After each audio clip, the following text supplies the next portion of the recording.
إن الحمد لله نحمده ونستعينه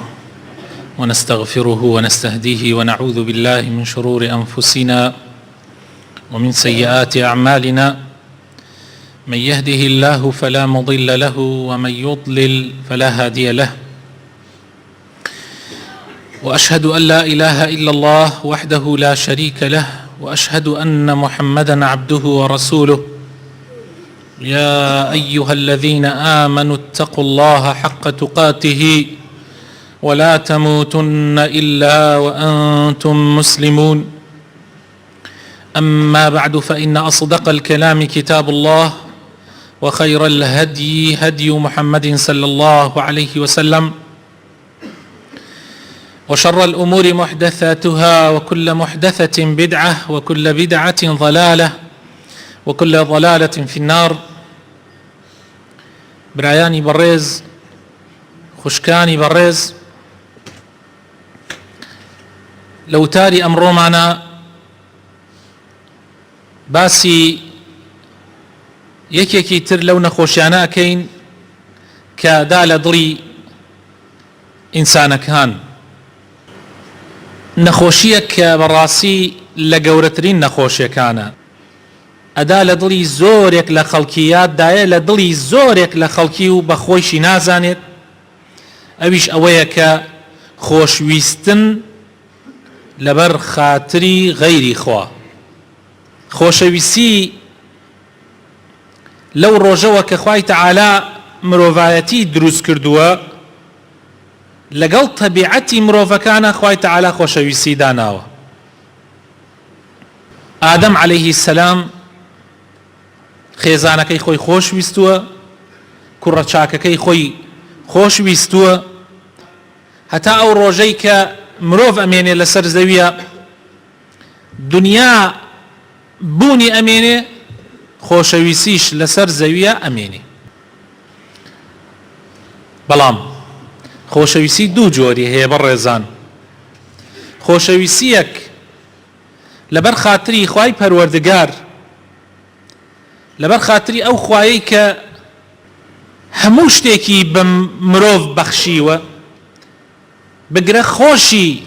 موڵکی ئەوە لە نەبوونەوە هێناوێتیە بوون، پاشان هەموو نیعمەتەکانی پێبەخشیوە دانە بە دانە. هیچ نیعمەتێک نییە کە تۆ بێتە خەیاڵتە، کە بێتە سەر زمانتە، ئیلا خاوەنەکەی خوای پەروەردگارە. خوای تەعالا خۆی پێتی بەخشیوە و خۆشی ئەتوانێت لێتی بسێنێتەوە. یعنی ئێمە هەموو شتەکانمان هی خوایە.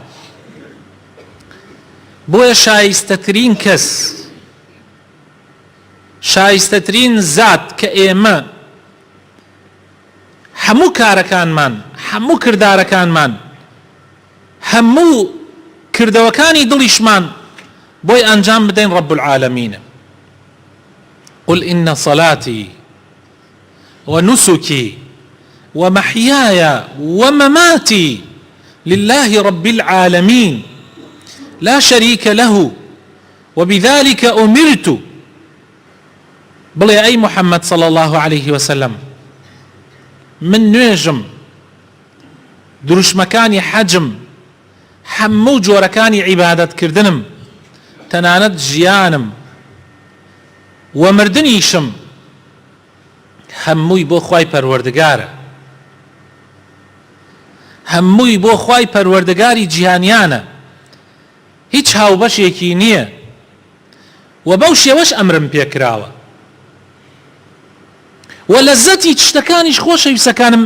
ئەلەوەیایە. لەزەتی هەموو شتەکان ئەوەیە بیگەڕێنیتەوە بۆ خاوەنەکەی، بیگەڕێنیتەوە بۆ خالیقەکەی.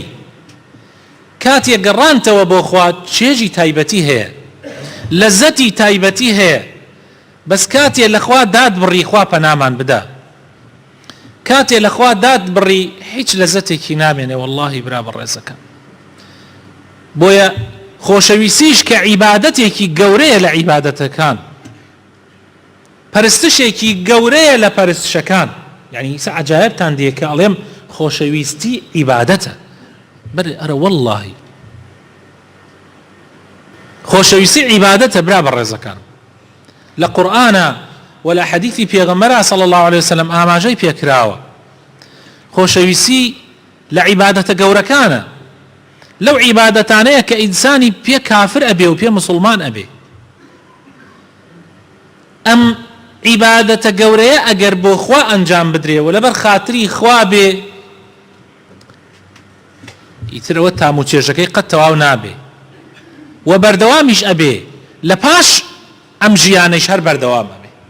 بەڵام ئەگەر ئەم خۆشەویستیە بۆ خاتر دنیایەک بێ، بۆ خاتر لەزەت و چێژێکی تایبەتی کە تۆ ئەتەوێ بەدەستی بێنی، بەخوا بڕاوەیە هەر لەم دنیا کۆتای پێدێ. بەڵکو برا بەڕێزەکانم ئەبێتە قوڕ و نەکبەتی، ئەبێتە بەدبەختی بەسەر ساحیبەکانیەوە. لە دنیایە زەلیلیانەکە. سبحان الله. وتراوە الحب يا المحبة لغير الله مذلة. وتراوە خۆشەویستی لەبەر خاتری غەیری خوا زەلیلیە، سەرشۆڕیە، نەکبەتیە. بەڵام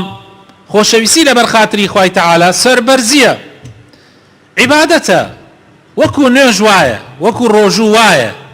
وەکو زەکات و حەج وایە. لەوانش لە هەندێک لە عیبادەتەکان گەورەتریشە، چونکە ئەمە تعلقێکی قەلبیە، وابەستبوونێکی دڵی تۆیە لەگەڵ خوای پەروەردگارە. خۆشەویستی برا بەڕێزەکانم ئەگەر لەبەر خاتری خوا بێ، ئێمە باسی ئەم لایەنە ئەەکەین تر خۆ ئەوەکەی تریش دەرەکەوێ. یعنی ئەگەر تۆ باسی خۆشەویستی لەبەر خاتری خوات زانی، ئەمەکەی تری کە بۆ غەیری خوایە ئەیزانیت، یەکسەر هەر خۆی بۆ خۆی لە خۆیان دیارە. خۆشەویستی لەبەر خاتری خوا پەیوەستە بە عەقیدە و بیر و باوەڕەوە، بە بەڵگەی ئەوەی کە ئەو حەدیثەی کە بەڕائی کوڕی عازب ئەیگەڕێتەوە لە صەحیحەینا هەیە، يعني لبخاري مسلم هاتوا بيغمري خوا صلى الله عليه وسلم درباري أنصاري كان أو خلقان بون كلمدينة نشتجيبون بيش هاتني بيغمر صلى الله عليه وسلم أم كوملا خلقا مسلمان بون هنديكيان وبيعتيان ببيغمر دا صلى الله عليه وسلم كاتيا مسلمانان وبيغمر صلى الله عليه وسلم كوتن نجير أشكنجي كافركان أمانوتيان إما بيمانت بي أدين أي محمد صلى الله عليه وسلم أي بيغمر إخوة تو كوتش بك بيبو مدينة بولا إما مالو منالو حرشي مانا يكينا قربان نفسي خوش مانا كينا قربانت جاء بيغمر صلى الله عليه وسلم أصحاب كاني نار كوتشان كردبو أوي باشان خوشي كوتشي كردبو أوي هجرتي كردبو أوي و ئەوانە لەو ڕۆژەوە کە پێغەمبەر هیجرەتی کرد بۆ لایەن و ئەوان پەیمانی مان و نەمانیان لەگەڵ پێغەمبەردا صلی الله عليه وسلم ناوێنرا ئەنساریەکان پشتیوانان. ئەم ئەنساریانە پێغەمبەری خوا صلی الله عليه وسلم زۆر خۆشی ئەویستن چونکە زۆر ساغ بوون، ئیمانەکەیان زۆر ساغ بوو. جا پێغەمبەری خوا ئەفەرمێ لا يحبهم إلا مؤمن ولا يبغضهم إلا منافق. هر کسی انصاری خوش بوه او ایمان داره، هر کسی قینی لانصاری کان به او منافقه. من احبهم احبه الله ومن ابغضهم ابغضه الله. هر کسی اوانی خوش به خوا خوشی به، هر کسی قینی لاوان به خوای گور قینی لیتی. سبحان الله. يعني ایمانی انسان بسراوت خوشویسی انصاری کانه و بویا حتی استش هر کس یقینی لأنصار بخوا پنامان دا منافق، چونکە ئەوانە پاڵپشتی ئیسلام بوون، پاڵپشتی پێغەمبەرەکەی خوا بوون و بە ئەوانەوە دین سەرکەوت. لە حەدیثی ترە هاتووە پێغەمبەری خوا صلی الله عليه وسلم ئەفەرمێ ئەبی ئومامەی باهلی ئەیگەڕێتەوە، حەدیثەکە ئیمامی ئەبوو داود ئەیگەڕێتەوە، ئەلبانیش ئەفەرمێ صحيحة. أفرمي من أحب لله وأبغض لله وأعطى لله ومنع لله فقد استكمل الإيمان. هر كسي لبر خاطري خوا يكيكي خوش ويست من أحب لله لبر خاطري خوا بس بو خوا يكيكت خوش ويست ويان شتيكت خوش ويست يعني كاريكا كردويكا يان كسيكا اگر لبر خاطري خواش كسيكت خوش نويست يان شتيكت خوش نويست اگر لبر خاطري خوا منعي شتيكت كرد لبر خاطري خوا قرتوا لبر خاطري خواش بيبخشي او ايمانت كامل بوا پیغمبر فرمي صلى الله عليه وسلم فقد استكمل الايمان خوشويسيت قينت بخشينت قرد نوت لبر خاطري خوابيتو ايمانت كامله يعني زور آسانه اگر بتوي هر روجك بتوي چون ارويتا سر قپاني كيشي خود قپانكي ترازوكي بزانم آية قلو بويتا ضعيف بويتا هر كاتي بتوي ايمانك قپان بكي بيدي لترازو بزانم آية ايمانك قائمة ايمانك ضعيفة ايمانك تواوى يا ايمانك ناتواوى بم ترازو قپاني بك ترازو كشتية آية هر كاريك يان هر كسيك يان هر شتي لم دنيايا كتو خوش توي يا قينت ديتي خوشويسكو قينكت دانكو قردنوكت لبر خاطري خوايا اگر همو كارا كانت يعني خوشويسيا كانت يان قينة كانت يان بخشينكت يان قردنوكت لبر خاطري خوابو او بزانتو ايمانت كاملة اي اگر نقصانية كتهبو اي اگر لبر خاطري آرزويك تو كسيكت خوشويست اگر لبر خاطري هندي اشتي نفسي خود توشتيكت اگر دوا يا لبر خاطري هندي مصلحته نفسه آرزو كانت شتت ابخشي بخوا ايمانك تلقى يترفر ياي خود بكوا او زور قلو بويتا وكو اگر او كساني وا حزا كان ضعيف بن داي حزنا كان قلو بن او جسم زور قلو بو بيست بالريجيم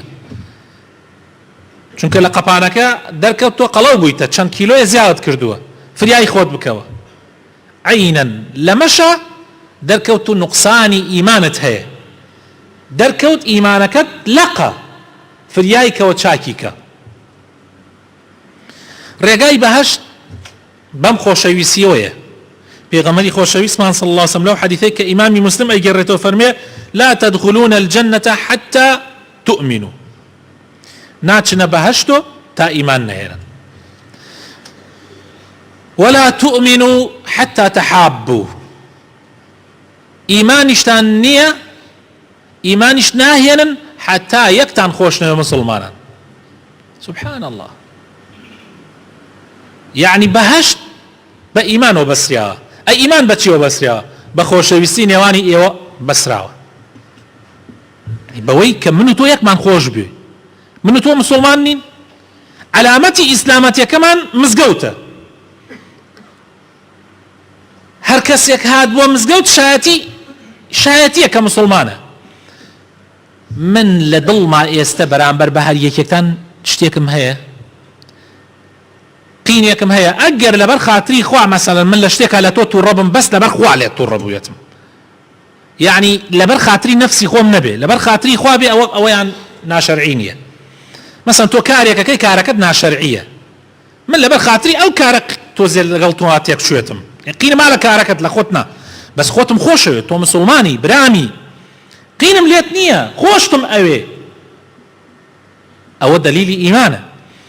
ناچی تا بهشتا ایمان نهێنی ایمان ناهێنی حتا یەکتریت خۆش نەوێ لەگەڵ مسلمانانە ئەبێ هەرچی مسلمانێ لە دڵدا خۆشەویست بێ ئەگەر قیدی شۆک و باسم کرد لە یەکێک هەبێ لە کردەوەکەی هەبێ مەسەن کابرا کردەوەیەکی ناشرینەکە تۆ قینت لە کردەوەکەیە لە خۆی خۆشتەوێ بۆی شەقینت لە کردەوەکەی حەزەکەی ئەو کردەوەی نەبێ بۆ ئەوەی تەواوەتی خۆشت بوێ ئایا شتێکتان پێ نەڵێم اگر بیکن خوشویسی بلاو بیت لەوانەیە یەکێک لە ئێوە لەگەڵ یەکێکی ترا بینی تەواو نەبێ لەبەرەوەی کێشەیەک هەبێ لە بینیانە مشکلەیەک هەبێ لە بینیانە براينا في غمري خوا صلى الله عليه وسلم كيشكان من بيك بشحلك أفرمي أفشوا السلام بينكم. سلام والله بسلام چارە سەرە. سلام حرچی بغض و غل و قین لە دڵی مرۆڤەکانە ئەیتاوێنێتەوە خۆشەویستەکان لە جێیە خۆشەویستی ئەچێنێ بۆیە بەهەشت بەسرایەتە خۆشەویستیەوە و خۆشەویستی لەبەر خاتری خوا محەبەتی خوا بەدەست دێنێ. کابرایەک ئەچیە سەردانی برایەکی مسلمانێکە لەبەر خاتری خوا. پێغەمبەری خوا صلی الله عليه وسلم فەرمێ خوا مەلایکەیەک لەسەر شقلی زەلامێک ئەنێرێتە سەر ڕێگای ئەو کابرایە. ئەم حەدیثە طبعا برا بەڕێزەکانم حەدیثێکی صحیحە. ئەینێرێتە سەر ڕێگاکەی پێ ئەوەی کاکە سلام علیکم علیکم السلام خێرە بۆ کام لا ئەچی ئەڵێ والله ئەچم بۆ فڵانە شوێن دێیەکە شارێکە ئەچم بۆ ئەوێ خێرە ئەچی بۆ ئەوێ والله لەوێ کابرایەکەی ڕۆم سەری لێدەم مەسلحەتێک بەرژەوەندیەک شتێک لە بەینتانە هەیە نە والله بەخوا بەس لەبەر خوا خۆشمەوێ لەبەر خاتری خوا هیچ مەبەستێک نییە هیچ مەسلحەتێک نییە بەس لەبەر خاتری خوا خۆشمەوێ. دەی فەرمووی مژدەت پێ ئەدەم من نێراوی خوام بۆ لای تۆ مژدەت پێ ئەدەم کە خوا ئەفەرمێ منیش لەبەر مادام ئەو ئەوی خۆشەوێ لەبەر خاتری منیش ئەوم خۆشەوێ مژدەی بەرێ کە منیش خۆشتمەوێ. یعنی لێرە کابرا محەبەتی خوای بەدەست هێنا لەبەر خاتری ئەوەی مسلمانێکی خۆشویست لەبەر خاتری خوا چوو سەری داڵێ هیچ مەسلحەتێک نییە لە بەینە ئیلا خوانەوێ. تەنانەت خۆشەویستی مەلائیکەکانیش بەدەست دێنی. لە حەدیثە هاتووە پێغەمبەری خوا صلی الله عليه وسلم حەدیثی صحیحە طبعا لە صحیحەینە ئەبی هورەیرە ئەگەڕێتەوە بمان ئەفەرمێ إذا أحب الله العبد ئەگەر خوای تەعالی عەبدێکی خۆشویست نادا جبريل بجبريل بان أكا خوای تعالى فرمي جبريل من فلان كسم خوشوي إن الله يحب فلانا فأحببه من فلان كسم خوشوي توش خوشت بوي جبريل خوشي أوي فينادي جبريل بانج أكا بانج كي أكا في أهل السماء شي ملائكة آسمان هي جبريل بانيان أكا بيان ألي أهلي آسمان خوای تعالی فلانە کەسی خۆشەوێ ئێوەش خۆشتان بوێ ئەهلی ئاسمان خۆشێوێ پاشان خۆشەویستیشی لەسەر زەویە بڵاو ئەبێتەوە لە ناو خەڵک. چی نعمەتێکە خۆشەویستی زۆر گەورەیە لەبەر خاتری خوا. حەز ناکەی خۆشەویستیەکانت کە تۆ یەکێکت خۆش بوێ ئەم هەموو ئەجر و پاداشت دەستکەوێ دەی لەبەر خاتری خوا خۆشت بوێ. لروجي قيامتي شاء الله ساحي محشرة كخور يكمل دورة سيبرني لسيبري خوازياتر او كساني لبر خاطري خوا خوشيان اوي يكتريان خوش اوي خواي تعالى بانيانا كافرمي اين المتحابون بجلالي كوان اواني ولا بر خاطري من يكان خوشويست اين المتحابون هلصن ئەوانەی کە لەبەر خاتری خوا یەکتریان خۆشویست و هەڵسن هەڵەسن. طبعا ئەو ڕۆژەت دڵت ئاماژە ئەکاتر درۆیتیان نامێنێ هەڵسن. اليوم أظلهم في ظلي يوم لا ظل إلا ظلي ئەمڕۆیان خەمە ژێر سێبەری خۆم لەم وەزعنا ڕەحەتە خەڵک هەمووی لە عارەقی خۆیان غەرق بووە من أيان هنا ما خمس جر سيبري خوم كسيبرني ولا سيبري من زيادة خوي تعالى فرم محبة أبي لبر خاطري خوابه دو أبي لبر خاطري طاعتي خوابه يعني أو محبة أبي من راكيش بولاي طاعتي خوا نك بان مان كابولاي معصيتي خوا سدو كسيه يكيان خوشوي لوانه سرتاي خوشوي سيكشان لبر خاطري خوابه لوانه بو نمونه دو كس سيري أخلاقية كان أخلاقية أخيان بدله أبن ببرادر يكتري يكسرتاي إيشكان لبر خاطري خوايا بلام دواي أو هواش يواش يكي كان معصيتك أو تريان تشاوي لأنه قيني دي يكتري بانغا كان بو معصيته بو تاوان بو خوي دوري أنا خاتو للرقاي خوا خوشويسي بلبر خوا بيت دواي أو يكتري راكيش بولاي طاعتي خوا هر كاتي قايشت معصيت أبي دور بقريت ساغیش لەگەڵ یەکە نەسیحەت و تەناسح ئەوەشێ شروعی برایەتیە شروعی خۆشەویستیە لەبەر خاتری خوا من و تو کە یەکمان خۆشوێ لەبا لەبەر خاتری خوا نەسیحەتی یەکتری بکەین لەبەر خاتری خوا ئامۆژگاری یەکتری بکەین و ئەبێ ئەو کەسەشە کە ئامۆژگاری تەکا لەبەر خوا خۆشت بێ براکەم ئەلەم یەک دوو ڕۆژە براتر وتی کەسێک هاتووە بۆ ماڵمان ئاگادارمی نەکردوێتەوە ئێمەش ژوورمان کەمە هەر یعنی ژووری دانیشتن و خەوتن و هەموو شتەکانمان تقریبا تێکەڵە وتی یعنی ئێمە سعات 9 بووە یعنی کامل ئامادە بووین بۆ خەوتن گەیشتە دەرگا و تەلەفۆنی کردە وەڵای ماین لە دەرگای ماڵتە وتی هەرچیمانە کرد نەمانەزانی چۆن یعنی خۆمان گرتکەینەوە خۆمان بۆ گرت ناکرایەوە وتی منیش دەرچوومە دەشتەوە بە خێراتنیانم کرد و ڕێز و احترام لیان کرد و پێم وتن کەوا مەجال نییە بێنە ماڵ وتی ئەوە هیچ تووڕە بوو لێیدا و ڕۆیشتیش تی لەو ڕۆژەشۆ قسەم لەگەڵا ناکە خۆشەویستیش لەبەر خاتری خوا بێ ئەبێ بۆ ئیطاعی خوا ڕاکێشێ ئەوە نییە پێغەمبەری خوای گەورە لە قورئانە ئەفەرمێ ئەگەر پێتان وترا بگەڕێنەوە ئەگەر ڕۆیشتی بۆ ماڵ یەکێ پێت وترا بگەڕێرەوە ئەوە پاکە و جوانە ئەگەر تۆ خوات خۆشەوێ و ئەم خۆشەویستیشە لەبەر خاتری خوایە ئەوە ئاەتی قورئانە ئەفەرمێ ئەگەر نەگونجا مەڕۆ ماڵەوە پێتی وت ناگونجێ بگەڕێردواوە مەڵێ ڕێزت لێم نەگرت احترامت نەگرت بە پێچەوانەوە ڕێزی قورئانە ڕێزی حەدیسەکانی پێغەمبەرە صلی الله عليه وسلم ئەلێەوە ڕێز پیا ئەبێ جا براینە نەسیحەت هەر مسلمانێک ئەگەر لەبەر خاتری خوا ئیسە تۆ منت لەبەر خاتری خوا خۆشویست لەبەر خاتری خوا هاتووی بۆ متارەکە گوێ لە من بگری دەی ئەبێ قسەکانی منیش قبول بکەی بە تایبەت ئەگەر قسەکانم ئاەت و حەدیث بن ئەگەر ئاەت و حەدیث نەبن ئەگەر ڕێنمایەکی خراپ بێ ئەگەر ئامۆژگارێکی خراپی وەڵڵا لێمی وەرمەگرە دەستی شماچەکەم لێمی وەرمەگرە بەس کە ئامۆژگاریەکی چاک بوو هەوڵدە من ناێژم لە 100 تۆ پێتەکرێت جێبەجێکی بەس هەوڵدە ئەگەر هەوڵ نەدەی گوناحبارە بی هەوڵدە جێبەجێکە هەوڵدە لەوانە بە کە نەسیحەت و ئامۆژگاریەکان جێبەجێکن یا ڕەبی خۆیان بۆ خاتر ناوەجوانەکانی خۆت ڕەحمان پێ بکەی هیدایەتمان بدەی یا ڕەبی خۆشەویستی خۆت بخەرە دڵەکانمانەوە یا ڕەبی خۆشەویستی ئەوانەی کە پیاوی باشن و کەسی چاکن بخەیتە دڵەکانمانەوە یا ڕەبی هەر کەسێکمان خۆش بێ لەبەر خاتری تۆ خۆشمان بێ یا ڕەبی قینمان لە هەر کەسێک بێ و لە کردەوەی هەر کەسێک بێ لەبەر خاتری تۆ بێ یا ڕەب العالەمین یا ڕەبی خوایە بۆ خاتر ناوەجوانەکانی خۆت ئیسلاحی دڵمان بکەی یا ڕەبی خوایە بۆ خاتر ناوەجوانەکانی خۆت ئیسلاحی ماڵ و مناڵمان بکە ئیسلاحی خێزانەکانمان بکە یا ڕەبی خوایە شیفای نەخۆشەکانمان بدە یا ڕەبی ڕەحم بە مردوەکانمان بکە یا ڕەبی ڕەحم بە دایک و باوکمان بکە ڕەحم بە برا و خوشکمان بکە یا ڕەبی هەر کەسێ نوقسانیەکی کەم و کورتێکی خوایە بۆی جێبەجێ بکەی یا ڕەبی خوایە ئیش و کار بۆ گەنجەکانمان زیاد بکە یا ڕەبی لە وڵاتە یا ڕەبی خوایە هاوسەرگیری پاک و جوان زیاد بکە لە وڵاتە یا ڕەبی تەرەقی بە دینی ئیسلام بدە یا ڕەب العالەمین یا ڕەبی لە وڵاتە و لە هەموو وڵاتانی ئیسلام تەرەقی بە دینی ئیسلام بدەی ئاڵای ئیسلام هەردەم شەکاوە بێ خوایە یا ڕەبی خوایە بۆ خاتر ناوەجوانەکانی خۆت خۆشی و هەرزانی لە وڵاتمانە بەرقرار بکەی یا ڕەبی کاربەدەستانمان ساڵح و دادپەروەر بکەی ئامین ئامین خۆشەویستەکانم ئەگەر کەسێک لەبەر خاتری خوا خۆشویست مەیگرەوە پێی بڵێ یعنی لای خۆت مەیتێڵەوە پێی بڵێ وەڵڵاهی من لەبەر خاتر خوا خۆشتمە بێ ئەوەش سنەتی پێغەمبەرە صلی الله عليه وسلم پێغەمبەری خوا وامان پێ فەرمی ئەگەر یەکێکت خۆشویست لەبەر خاتری خوا پێی بڵێ إذا أحب الرجل أخاه فليخبره أنه يحبه بۆ ئەوەی خۆشەویستیەکە زیاتر بێ و بەقوەتر و بەهێزتر بێ هەر شتێک بۆ خۆت خۆشویست خۆشت ویست هەوڵدە بۆ ئەو برایەی مسلمانتە خۆشت بێ من حەزەکەم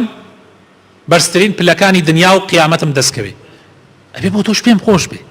حەزەکەم ماڵێکی باشم دەستکەوێت بۆ توش ئەبێ پێم خۆش بێ حەزەکەم سیارەکەم باش بێ بۆ توش ئەبێ پێم خۆش بێ حەزەکەم ماڵ و مناڵم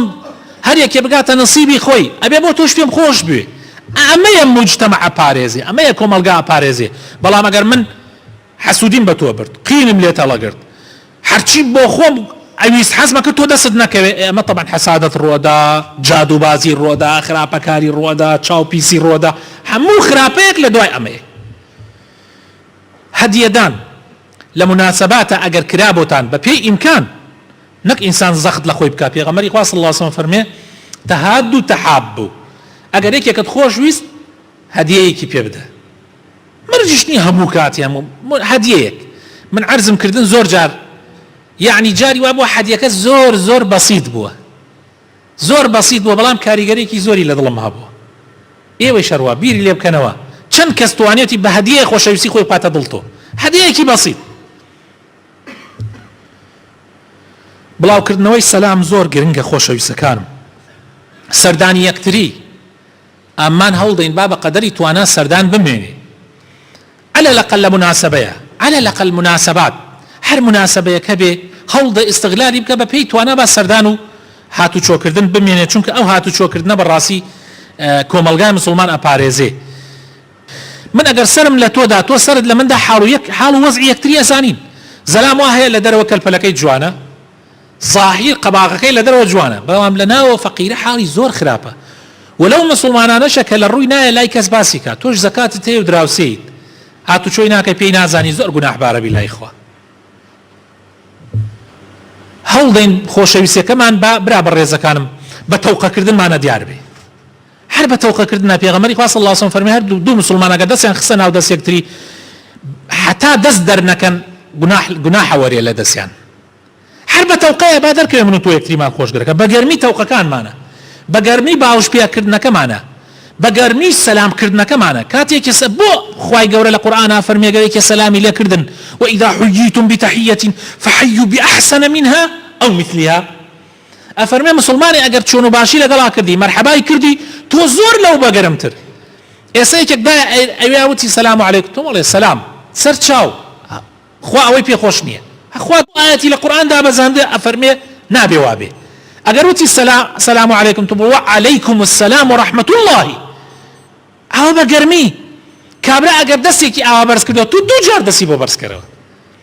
ئەبەمە خۆشەویستی و مەحەبەت پەیا بێ. جا هەوڵدەین ئەم خۆشەویستیە جوانە، ئەم خۆشەویستە پڕبەرەکەتە نەگۆڕینەوە بە خۆشەویستیە پیسەکە. خۆ خەڵکەیە یەکتری خۆشەوێ، بەس وەکو باسم بۆ کردن لەسەر مەعسیەت،